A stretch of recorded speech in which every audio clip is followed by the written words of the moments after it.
আসসালামু আলাইকুম। আজকে আমি আপনাদের জন্য নিয়ে এসেছি খুবই মজার একটা রেসিপি, ইলিশ মাছ দিয়ে লতা। এটা এত মজা, আপনি নিজে রান্না না করলে বুঝতে পারবেন না। প্রথমেই আমি ফ্রাই প্যানে তেল দিয়ে দিলাম। তেলটা গরম হলে পেঁয়াজ কুচি, কাঁচামরিচ দিয়ে দিলাম। কিছুক্ষণ নেড়ে চেড়ে নিব। হালকা বাদামি কালার হলে সামান্য পানি দিয়ে দিব। এখন আমি একটু লবণ দিয়ে দিব। আগেই আমি বেশি লবণ দিব না, পরে টেস্ট করে দেয়া যাবে। হলুদ গুঁড়া দিয়ে দিলাম সামান্য, ধনিয়া গুঁড়া, মরিচের গুঁড়া দিলাম, জিরা বাটা দিলাম।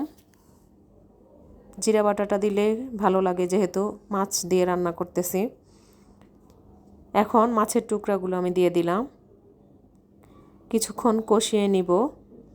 সামান্য পানি দিলাম। ঢাকনা দিয়ে কিছুক্ষণ রান্না করব। এখন মাছগুলো আমি ভেঙে দিব।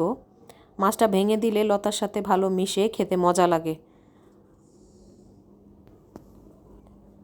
কিছুক্ষণ নেড়ে চেড়ে কেটে রাখা লতাগুলো দিয়ে দিব। আমি আগে থেকেই লতাগুলো কেটে ধুয়ে রেখেছি পরিষ্কার করে।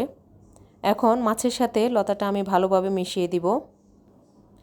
নেড়ে চেড়ে ভালোভাবে মিশিয়ে নেওয়ার পরে আমি ঢাকনা দিয়ে দিব।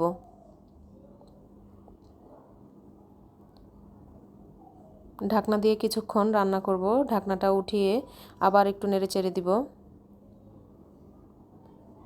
যেহেতু মাছগুলো একদম ভেঙে দিয়েছি, একটু পানি না দিলে নিচে লেগে যাবে।